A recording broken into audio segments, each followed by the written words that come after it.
नमस्कार साथियों, मैं तानिश गुप्ता कक्षा 10वीं का छात्र केंद्रीय विद्यालय भद्रवा की ओर से आज आपके समक्ष एक विषय पर चर्चा करने आया हूँ। परंतु इस विषय पर आगे बढ़ने से पहले मैं विशेष धन्यवाद देना चाहूँगा हमारे अध्यापक श्री सुरेश चंद्र शर्मा जी को, जिन्होंने न केवल हमें ये वीडियो बनाने के लिए प्रोत्साहन दिया, साथ ही अपने प्रेरणाजनक शब्दों से सदा हमारा मार्गदर्शन करते रहे हैं। मुझे ये वीडियो बनाने योग्य समझने के लिए आपका कोटि कोटि धन्यवाद गुरुजी। मैं सदा आपका कृतज्ञ रहूँगा। आशा है कि इस वीडियो से मैं अपनी बात को स्पष्ट रूप से प्रकट कर सकूँगा और साथ ही आपकी उम्मीदों पर खरा भी उतरूँगा। तो चलिए देर ना करें और बढ़ते हैं अपने विषय की ओर। मैं आज जिस विषय पर चर्चा करने आया हूँ वह विषय हमारे जीवन में बहुत ही महत्वपूर्ण है। वह विषय हमारे जीवन में एक ऐसी महत्ता रखता है जिसको हम कभी नकार नहीं सकते।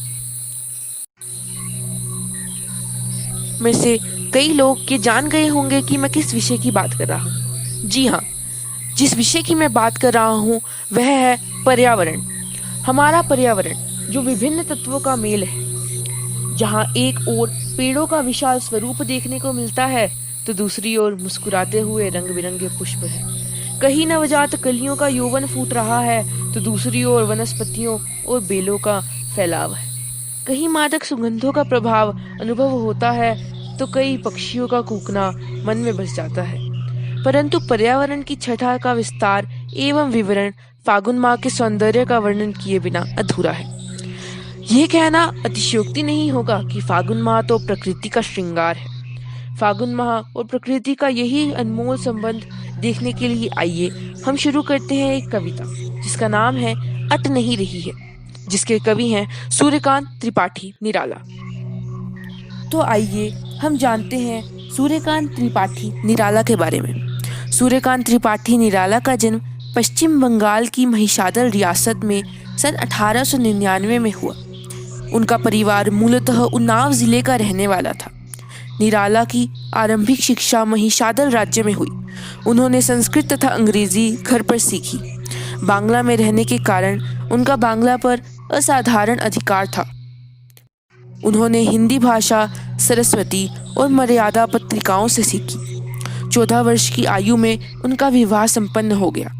उनका वैवाहिक जीवन सुखी नहीं रहा। उन्होंने जीवन में मृत्यु के दुख को बड़े नज़दीक से देखा। युवावस्था में ही उनकी पत्नी की मृत्यु हो गई। उसके पश्चात पिता, चाचा और चचेरे भाई एक एक करके चल बसे।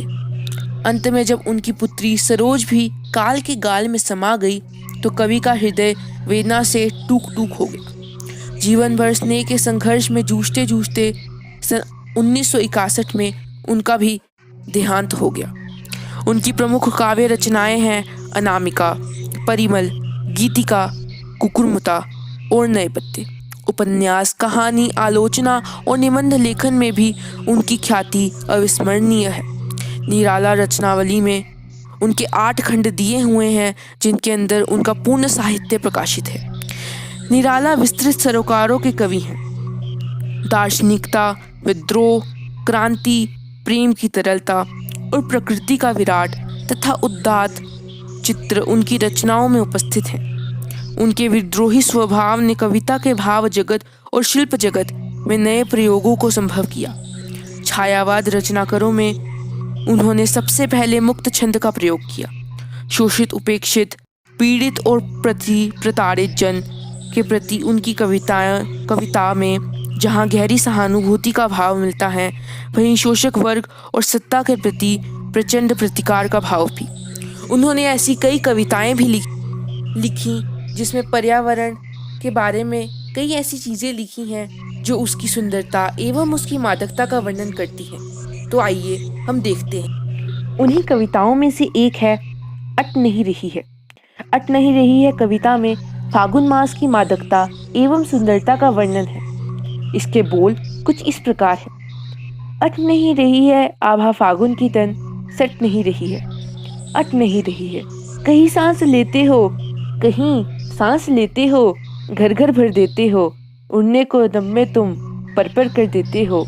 आंख हटाता हूँ तो आंख उठाता हूँ तो हट नहीं रही है, अट नहीं रही है।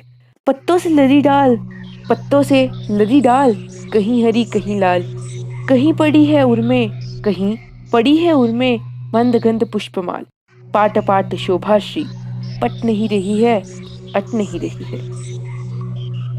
तो आइए हम देखते हैं इस कविता की पंक्तियों का मूल अर्थ। अट नहीं रही है आभा फागुन की तन, सट नहीं रही है। अर्थात कवि फागुन माह को संबोधित करते हुए कहते हैं, हे फागुन, तुम इतने मादक हो, इतने मधुर हो कि तुम्हारी सुंदरता समा नहीं पा रही है, वह मन से बाहर छलक उठती है। तुम्हारी सुंदरता इतनी अधिक है कि वह मेरे और दूसरों के मन से बाहर छलक उठती है। कहीं सांस लेते हो, घर घर भर देते हो, उड़ने को नगमे तुम पर कर देते हो, आंख हटाता हूँ तो हट नहीं रही है। अर्थात कवि कहते हैं, जब कोई मादक हवाएं चलती हैं तो लगता है जैसे तुम खुलकर सांस ले रहे हो।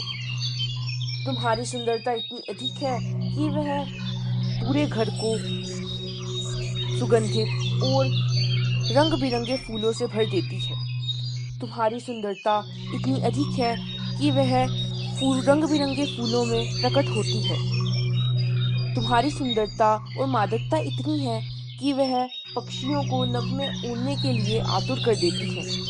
मन चाहते हुए भी मैं तुम्हारी सुंदरता से आंख नहीं हटा पा रहा हूँ। पत्तों से लदी डाल, कहीं हरी कहीं लाल, कहीं पड़ी है उर्मे, मंदगंध पुष्पमाल, पाट पाट शोभाश्री, पट नहीं रही है।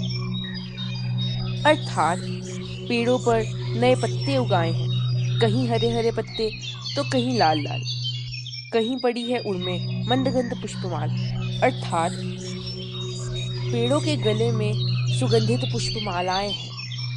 आशय ये है कि हर जगह सुगंधित एवं मधुर फूल उगाए हैं। इनकी सुंदरता एवं मादकता इतनी अधिक है कि वह समा नहीं पा रही है। जगह जगह पर सौंदर्य राशि इतनी अधिक खिल उठी है कि वह समा नहीं पा रही है, वह सब जगह प्रकट हो उठी है।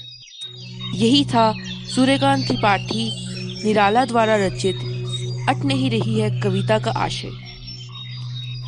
अब मैं आपके सामने इस कविता से जुड़े कुछ महत्वपूर्ण एवं परीक्षा उपयोगी प्रश्न रखने जा रहा हूँ। सबसे पहले अत्यंत लघुत्तरात्मक प्रश्न, इस कविता में किस भाषा का प्रयोग किया गया है?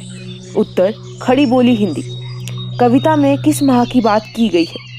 फागुन मास। पाट पाट शोभाश्री में कौन सा अलंकार है? पुनरुक्ति प्रकाश एवं अनुप्रास अलंकार। प्रश्न नंबर 4, कविता में किस ऋतु का चित्रण है? उत्तर, वसंत ऋतु।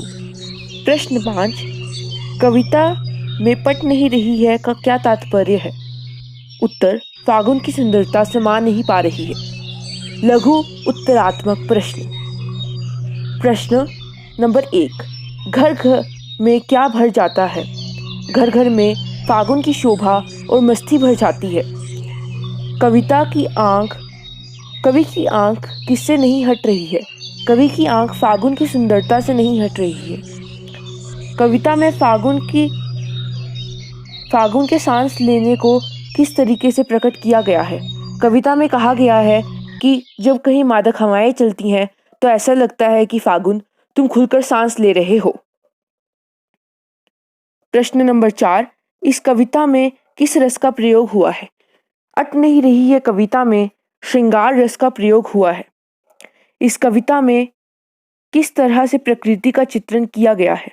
अट नहीं रही है कविता में प्रकृति का बड़े ही मनोरम ढंग से चित्रण किया गया है। इसमें फागुन की मादकता एवं सुंदरता को पक्षी, पेड़ पौधे और प्रकृति के अन्य मनोहक जीवों के माध्यम से प्रकट किया गया है। निबंधात्मक प्रश्न, पाट पाट शोभाश्री पंक्ति किस संदर्भ में लिखी गई है? उपयुक्त पंक्ति का भाव है, जिस प्रकार बच्चों की कल्पनाएं पल भर में रहती हैं और नष्ट हो जाती हैं, उसी प्रकार फागुन की मस्ती भी हमारी आंखों के सामने कुछ समय ही रहती है, परंतु वह उस समय ऐसा प्रभाव हम पे छोड़ देती है जिसको हम कभी भुला नहीं सकते। प्रश्न नंबर 2, कवि की आंख फागुन की सुंदरता से क्यों नहीं हट रही है?